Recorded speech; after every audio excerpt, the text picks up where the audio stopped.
Shalom and welcome to NeshamaCast, exploring Jewish spiritual care today. Brought to you by Neshama, Association of Jewish Chaplains. I'm your host, Rabbi Ed Bernstein.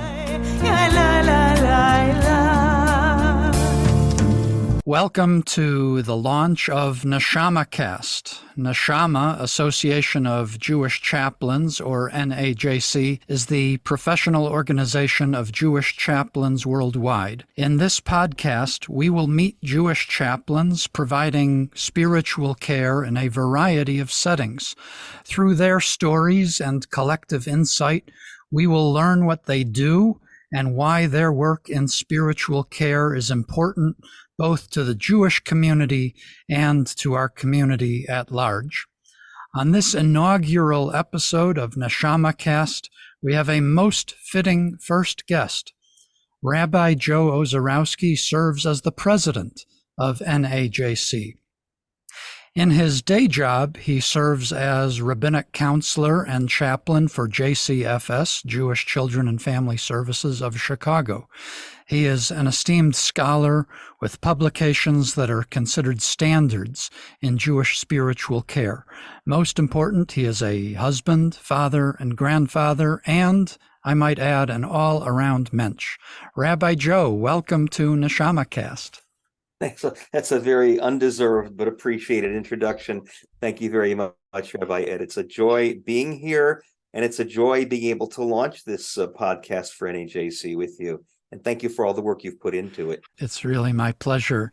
So, Rabbi Joe, to set the stage for a discussion of Jewish spiritual care, I'm interested in learning a bit of your origin story and the path that led you to become both a rabbi and a chaplain. So let's start at the beginning. You grew up in St. Louis, right? What was your childhood like? I'm a child of Holocaust survivors who both ended up in St. Louis during and after the Second World War. Yiddish speakers from Poland originally, and I guess religiously, I grew up what we would call non-observant Orthodox, meaning the shul my parents wouldn't go to had to be an Orthodox shul. There was no Reform or conservative in Poland before the war. So we were not particularly praying people or believing people or synagogue goers, but they did send me to an Orthodox day school. So I have the background of somebody who's been in day school for pretty much my entire life. And yes, there was some cognitive dissonance over it. What I was getting in school didn't always match what I was getting at home, but it was a happy growing up. You know, we had friends. I went to JCC summer camps, but essentially in terms of family traditions, I grew up with the St. Louis Cardinals and the Holocaust. That was my childhood in many ways. I became observant as a teenager and chose to come to yeshiva in Chicago for my sophomore year of high school. Following that, I spent 2 years studying at an Israeli yeshiva, Yeshivat Shalavim, then came back to Chicago to go to rabbinical school, the Hebrew Theological College, also known as the Skokie Yeshiva. That's where I did my rabbinical work. I have an Orthodox smicha. At the same time, I was doing my undergrad work at a good Jesuit school. And yes, go Ramblers. That's the team. Loyola University. They were in the Final Four a couple of years ago. They were. No, I still follow them a little bit. Them, the Cardinals, are still, part of my life. And I was involved in Jewish youth work for many years. And then I went to the pulpit for several decades, not in Chicago, other places, Lancaster, Pennsylvania, Berkeley, California, 13 years in Long Island. And during that time, I finished my doctorate at Lancaster Theological Seminary, which is a good Protestant divinity school. And part of the fun in my life is, figuring out which skills and experiences from my yeshiva years, from my Jesuit undergrad years, and from my Protestant graduate school, how do I sort that out to help the people with whom I am working? And that's still a lot of fun to think about. Yeah, and I'd like to unpack that a little bit, but to spend another moment on your Jewish education and rabbinical training. Take us for a moment into Skokie Yeshiva. I believe you studied with a great scholar, Rabbi Eliezer Berkovitz of blessed memory. Can you just say a word about him and his legacy and what you take from him going forward in your life? There were some interesting people I studied with at HTC, and Dr. Berkovitz was one of them. I spent a good deal of time with him. He was our philosophy professor, and I also spent a lot of private time with him. I liked being with a first-class theologian, and I would often hang out with him after school, and I even helped him pack his forum when he made Aliyah in 1975, I think was the year it was. He was a master teacher, a bit of an elitist, he didn't suffer for people who weren't willing to do the work and think things through with him, but someone who was a systematic theologian, which we don't have a lot of, certainly not in the Orthodox community. His understanding that Chazal, the rabbis, were the heirs to the prophets. And part of his view was that the goal of halacha, Jewish law, is to raise us higher and develop an ethical and moral society. And in fact, the last course he taught at HTC was an analysis of Rabbi Soloveitchik's Halachic Man. So hearing Dr. Berkovitz critique Rabbi Soloveitchik, it was really a tough class, and Halachic Man had not been translated into English yet. But I remember I asked him at one point, is the difference between you and Rabbi Soloveitchik that you see halacha as raising us to a heavenly life, and Rabbi Soloveitchik's idea of imposing halacha from above as an ideal system? And he thought about it for a minute and said, yeah, I think you're right. I think that's a good analysis. He certainly missed. I think his voice is certainly missed. Yeah. So you have this rich rabbinic education from Skokie, and then you also, as you noted, have studied in a Jesuit institution and a Protestant institution. So what was the process like in your mind, integrating learning from those different environments? Well, I'm a curious person by nature and a lifelong learner, and also a people person.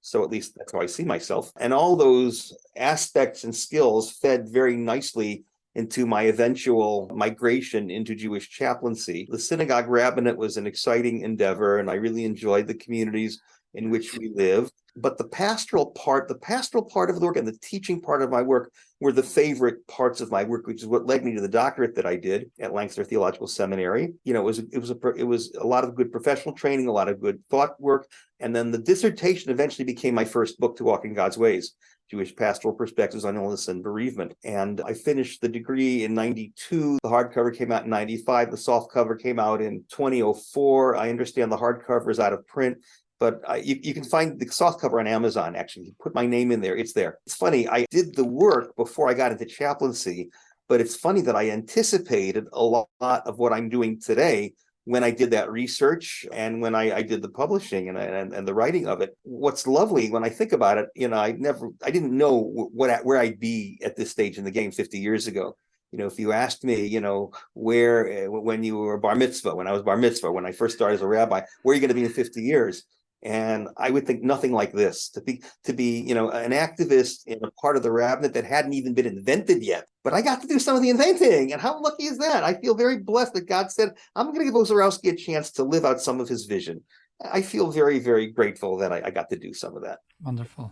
You have an essay in a book edited by Rabbi Chaim Herring, Keeping Faith in Rabbis, in which you talk about a curriculum for Jewish spiritual care for rabbis going forward that you envision. You wrote this about a decade ago. In reflecting on your own education, I gather when you were in Skokie Yeshiva, you did not have the equivalent of clinical pastoral education. So I'm wondering if you could talk about how you came to have formal chaplain training and what that was like for you as you developed those skills. So the Jewish community, the rabbinate, did not embrace CPE until much later in the game. CPE has been around for a long time. Anton Boysen came up with it in the 20s and 30s, I believe. The first Jewish CPE supervisors were Fred Hollander, who's no longer alive, and Jeffrey Silverman, who is alive, and they were active in the 60s and 70s. And NAJC wasn't founded until the late 80s, early 90s. So there were other things going around at the time, but the idea of pastoral training being an integral part of rabbinic work, I always sensed that even as an undergrad. Even when I was a yeshiva bacher, when I was going to Loyola, I thought that we need to know about these things even before the field or its training had been invented or accepted in the Jewish community. And I gradually migrated over to this over a period of years, even before I became a chaplain. And I was playing with chaplaincy even before I took CP. In my last years in Long Island, before we moved back to Chicago, I was actually doing some chaplaincy work, and I think I was okay at it, but I knew I was missing something. Finally, several years after I came back to Chicago, I took a detour. I went into, I guess I call it rabbinic administration. And then I realized that I was missing the teaching and the pastoring. So when I went to work for JCFS, Jewish Child and Family Services, I said, you know something, I'm going to do this. I'm going to do it right. And it's time to take CPE. And I began taking it, with my job.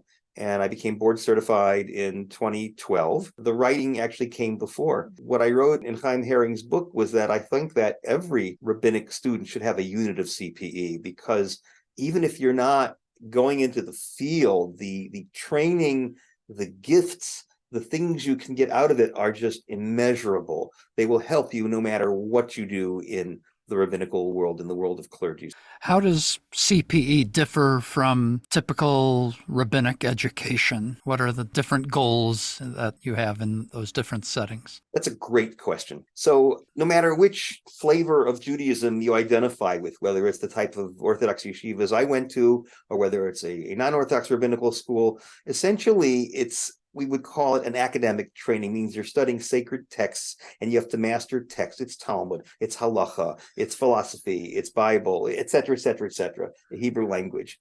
CPE, Anton Boysen's original concept was that one should study the human personality, the human spirit, the human soul, if you wish, the way one would study a sacred text. So that's why it's clinical work. The work is not didactic. There are didactic pieces to it, but it's really mostly not classroom learning. After the first week or two of orientation, they throw you out and you visit patients and you write them up in verbatims and you share them with your cohort and you look deep inside yourself. You look deep inside your own feelings. You do group process. You're part of a multidisciplinary team. I didn't do any of this in yeshiva, none at all. Yeshiva was Torah study. What I really worked very hard at, especially in my final 2 units of CPE, was integrating the head and the heart, the text and the relationship.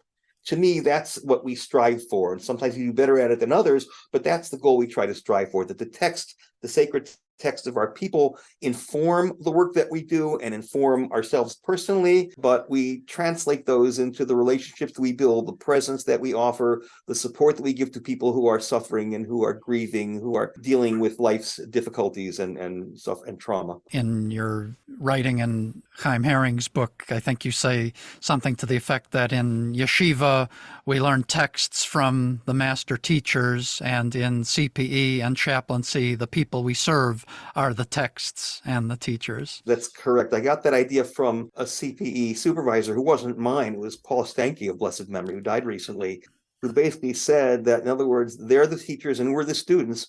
From my perspective, what we're doing is flipping the Rebbe-student relationship on its head.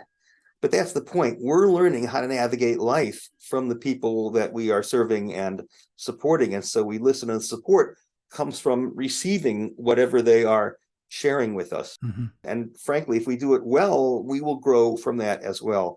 And part of the secret of that is having good supervision, which is another way that, let's say, chaplains differ from itinerant congregational rabbis or people in other parts of the rabbinate, is that, most rabbis are on their own. They're part of rabbinic groups or associations or a denominational setting. But having clinical supervision is something that was new to me when I began experimenting with chaplaincy, and it was a revelation that supervision means something very different. It's not somebody on high telling you do this or don't do that. Once in a while you have that administratively, but mostly it's somebody helping you sort through your own experiences and feelings and helping you be the best chaplain, rabbi, person that you can possibly be. Can you tell me about your first CPE teacher? I had a couple of them over the years. Susan Gullickson here in Chicago Lutheran General. And then I spent a couple of units with Barbara Sheehan, who I consider my Rebbe in CPE. She's a Catholic nun, retired now. She ran a program called the Urban CPE Consortium, which was one of the few non-hospital-based CPE programs around. And I was able to do my clinical work here at JCFS, as well as the hospital system that I was working for at the time, the North Shore system. I've retired from that last year, but I spent 15 years there on the side of my full-time work at JCFS. And she was, again, a master of the trade, just really, really good, forcing us to stretch ourselves and think about our things. And she learned from us as well, as any good CP educator would do. So I taught her a few things about Judaism and where we share and where we differ. And she taught me about how we can deal with ourselves and our inner soul, as well as the souls of the people with whom we're dealing, because we share that as part of humanity. Beautiful. We've talked a bit about your scholarship already, and I want to take a bit more of a dive into that. You are a prolific writer, and in addition to your book, you've had many articles and essays published.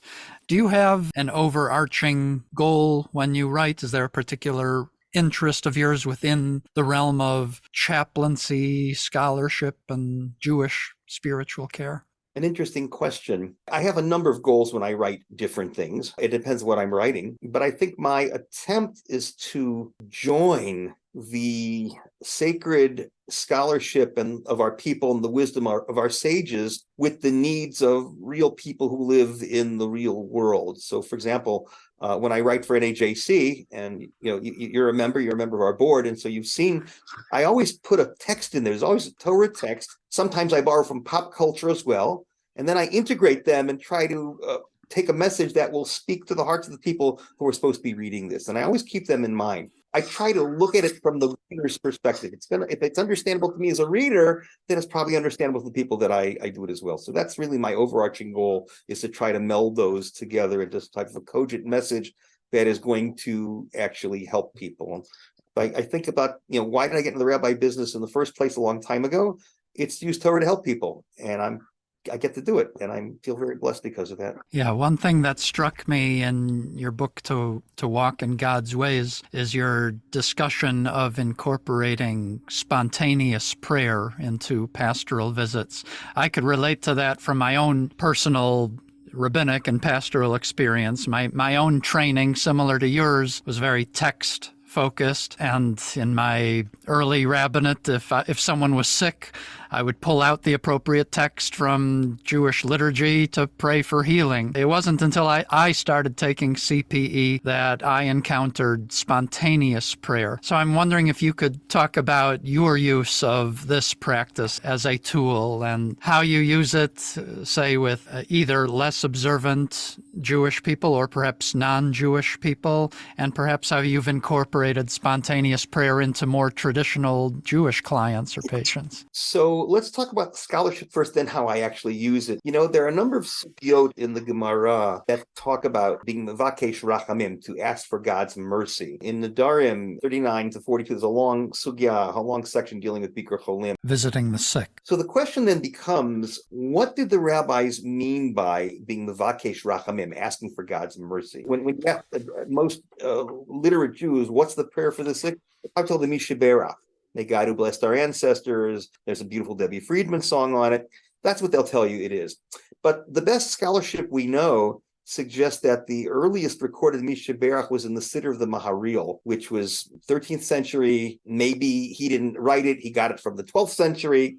Clearly, it doesn't go back much further than that, keeping in mind that the sections of the Talmud are 5th century, give or take 100 years here or there. So if the Mishaberach hadn't been written for the better part of a millennium, then what were they talking about?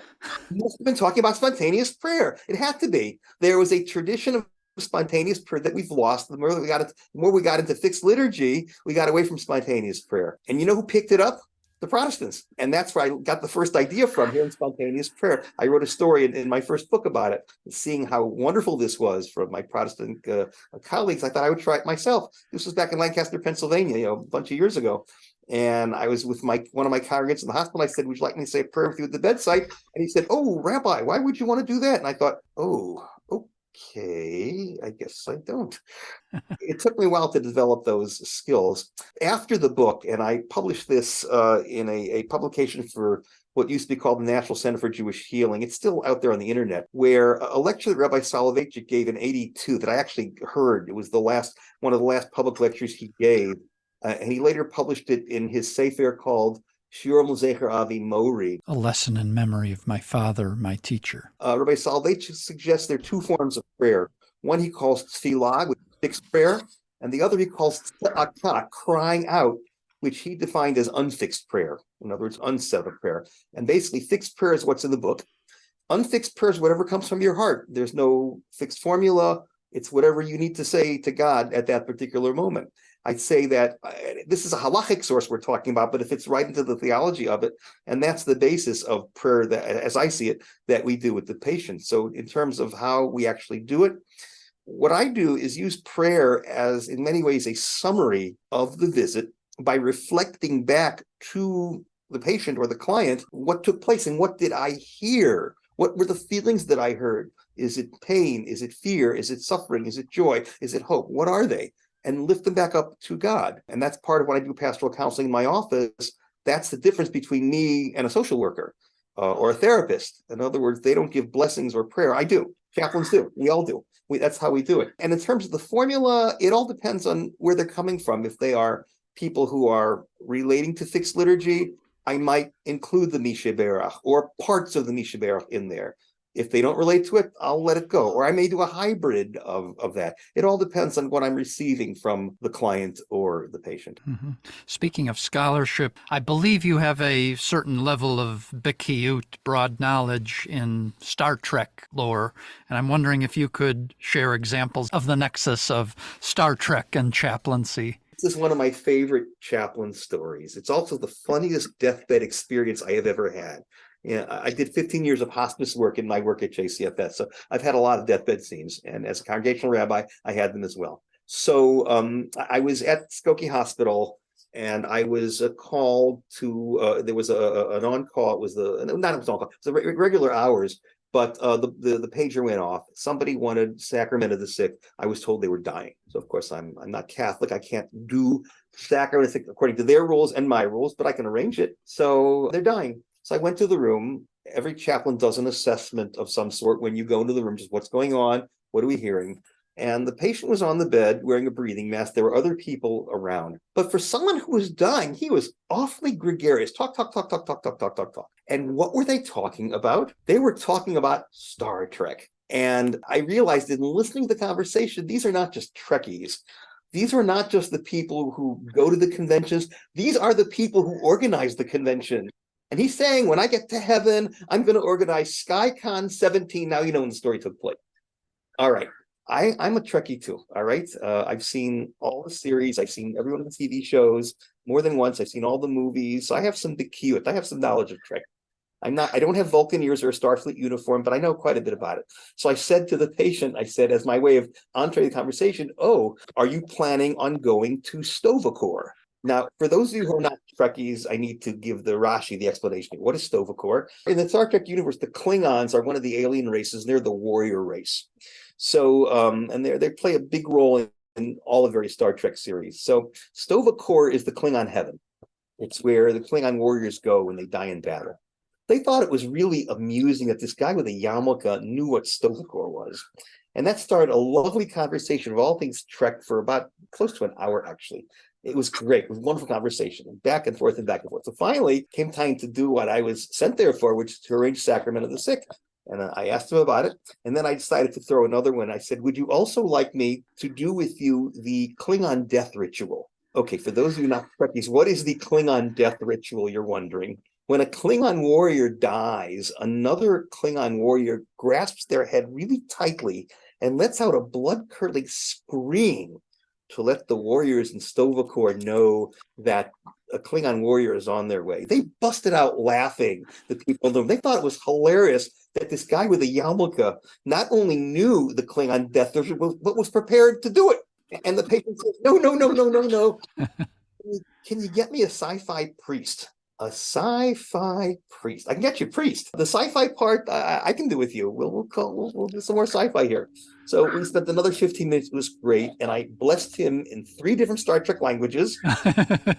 Vulcan blessing, which everybody knows, live long and prosper with the priestly, hand signal. But also in Klingon, the blessing is kapla, which is the closest Hebrew equivalent is hatzlacha. That's what it means, success. And in Romulan, which is Jolan true, which is roughly equivalent to shalom, hello, goodbye, and blessings. Then I went to get the priest. I haven't gotten to the best part of the story yet. So I circled back about an hour later, and I got to see the priest. He did not look like a sci-fi priest. He looked like your typical elderly priest. He had, white hair and small wire rimmed glasses and a clerical dicky. But I did get to meet the patient's wife, who was not there the first time. And she thanked me so much for arranging the sacrament for him, which he obviously got.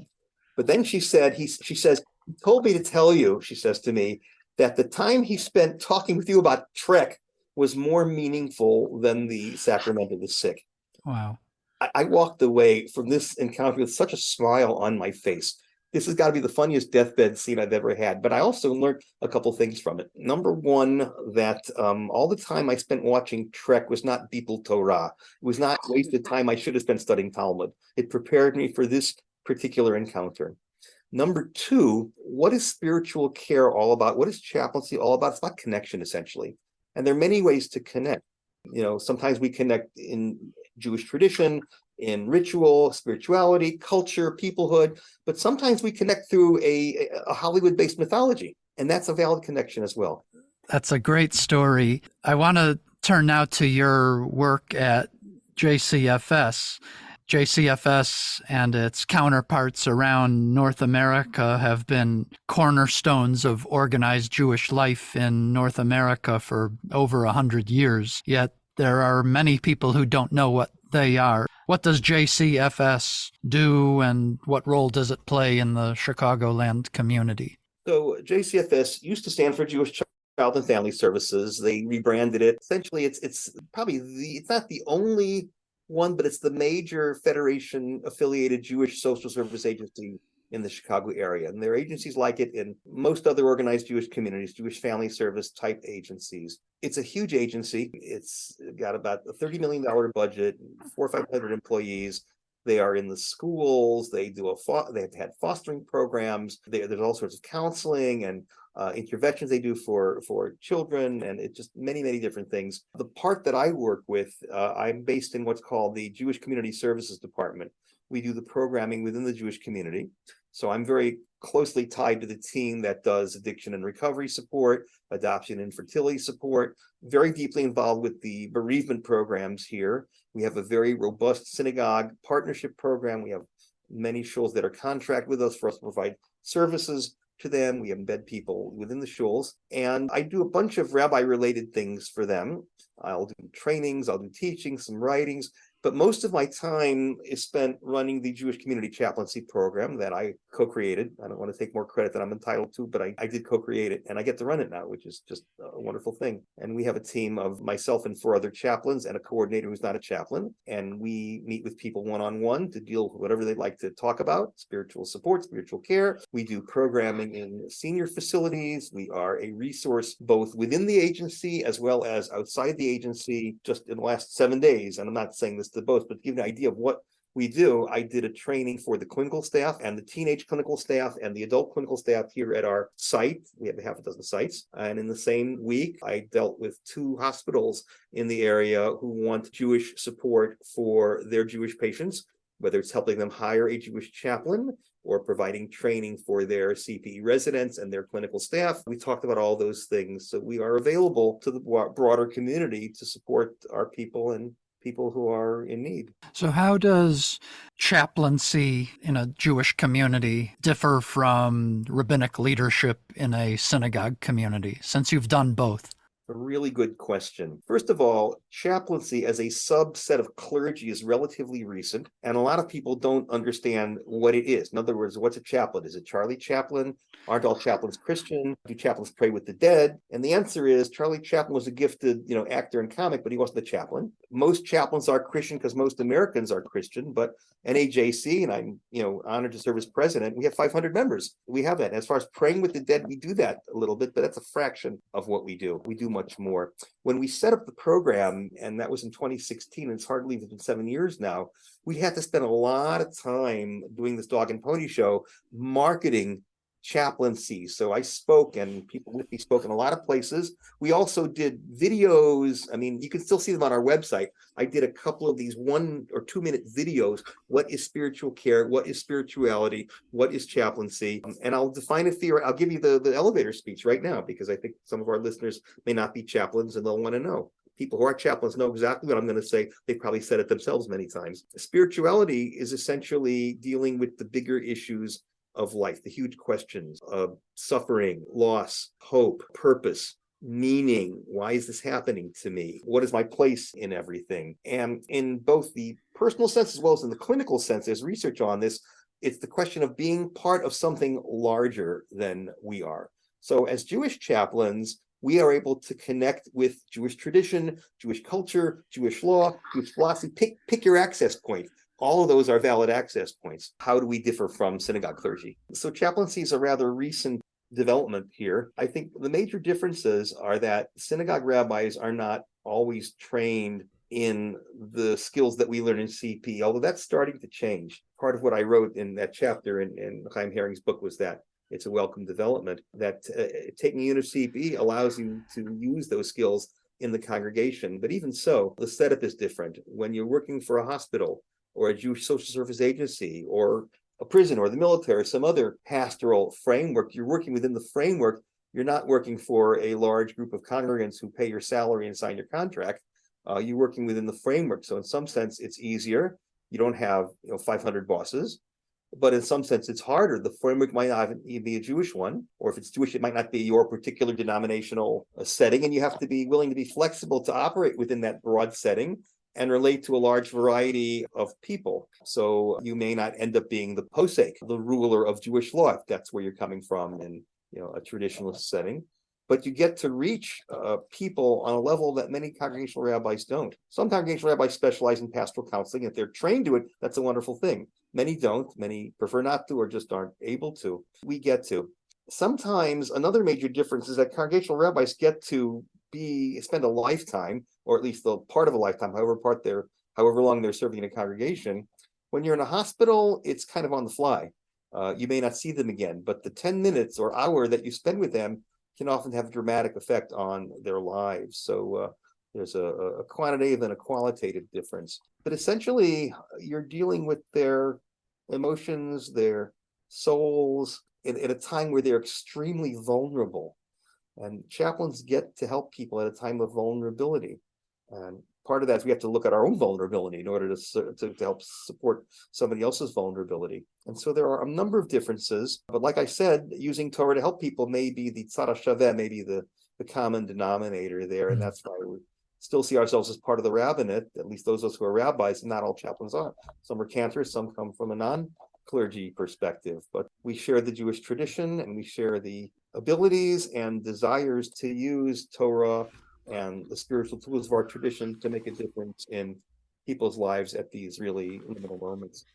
In addition to your professional leadership as chaplain and rabbi, you have been a leader for many years of Neshama, Association of Jewish Chaplains, which is producing this podcast. What does NAJC do, and why is it important to have an organization of Jewish chaplains? And to put it another way, what is Jewish about Jewish chaplaincy? A lovely question. So I've always believed, even before I got active, and certainly when I got active in the professional field of Jewish chaplaincy and the organizational field, which is NAJC, that the Torah has something to say about these life issues of suffering and purpose and meaning and connection and community, the clinical sources of spirituality. And I guess I started as a congregational rabbi, knowing some of these. When I was an undergrad at Loyola, I thought about these questions in a much more elementary style. And I found NAJC to be really the best place to not only express these in a professional way,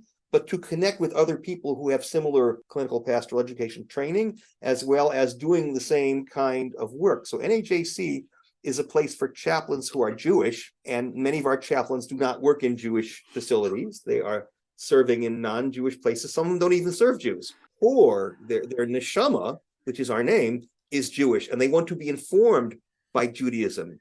And clearly, as we say in the Talmud Kal V'chomer, how much more so for those Jewish chaplains who are serving Jews and who are serving Jews in Jewish facilities. Those are three different venues, of course.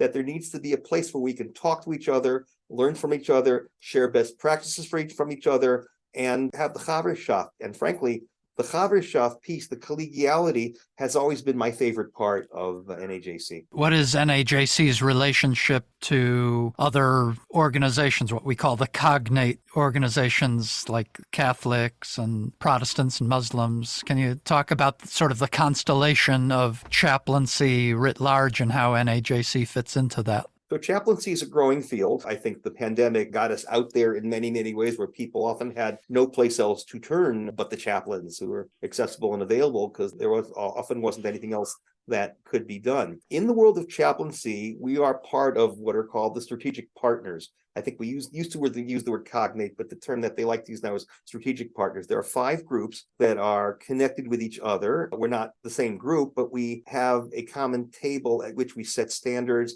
and share ethics and a lot of other things. They are the APC, the Associated Professional Chaplains, NACC, which is the Catholic Chaplains Group, the Canadian group, CASC, and the ACP, which is not a membership group. It is the group of educators and supervisors who run the CPE training program. So we share standards with each other, share information with each other. We do a lot of other collaborative things. We sit at the same table on a regular basis, and that's part of how we promote the field of professional chaplaincy. Rabbi Joe, we're recording this interview on the cusp of the new year, 5784 on the Jewish calendar. There's a lot of pain in the world right now from all of the things that you would expect to cause communal distress, natural disasters, violence, political instability, and the ongoing effects of the COVID pandemic. What can you say as a rabbi and chaplain to bring hope to our broader community in the new year? So let me give it to you in the form of a Devar Torah that's also a basis for clinical work. There are 3 terms that we often use for forgiveness. I'm going to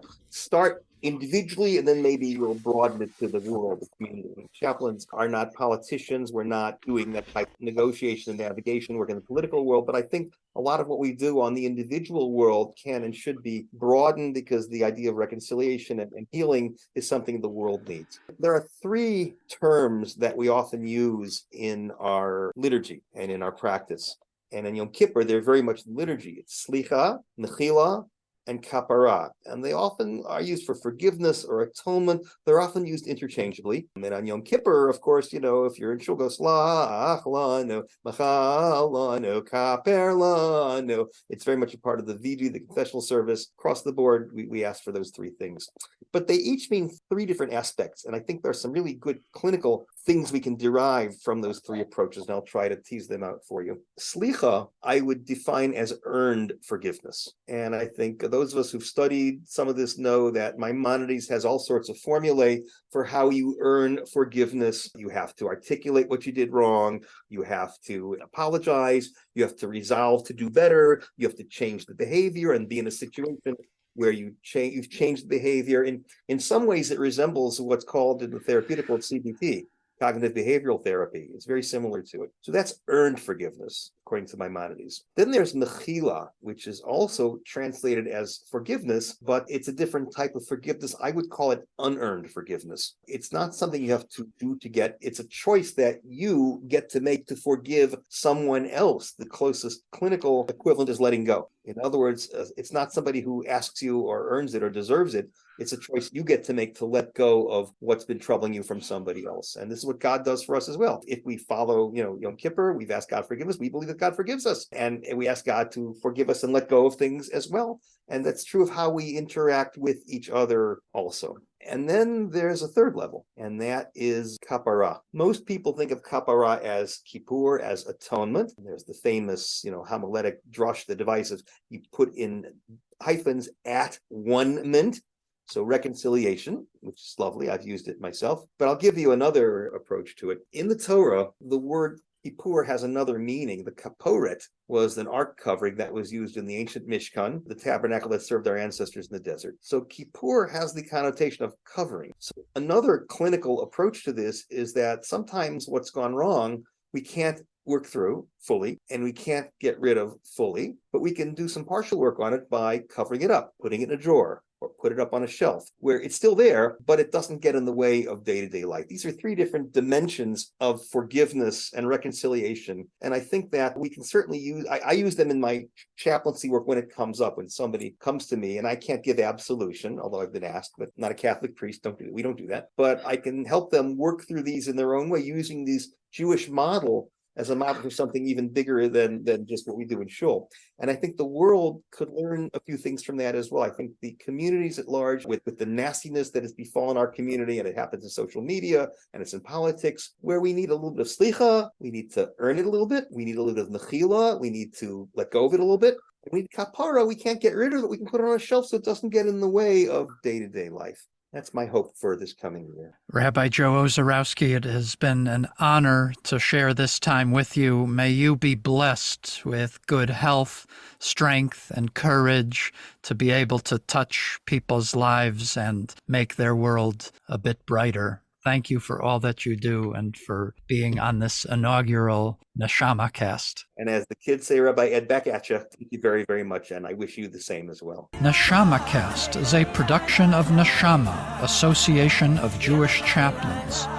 Thank you to Rabbi Joe Ozarowski for being the first guest on NeshamaCast and for all of his support as NAJC president to make this podcast possible. For more information about Rabbi Ozarowski, check out our show notes. Special thanks for technical and logistical support to Allison Atterbury, NAJC Chief of Operations, Rabbi Ben Flax, NAJC Executive Director, and Rabbi Drew Kaplan and the NAJC Social Media Committee. Our theme music is A Nigun for Ki Anu Amecha, written and performed by Rabbi Cantor Lisa Levine. Please help others find the show by rating and reviewing the show on iTunes. We welcome comments and suggestions for future programming at NeshamaCast@gmail.com. And be sure to follow NAJC on Facebook to learn more about Jewish spiritual care happening in our communities. May we all work together to heal our world.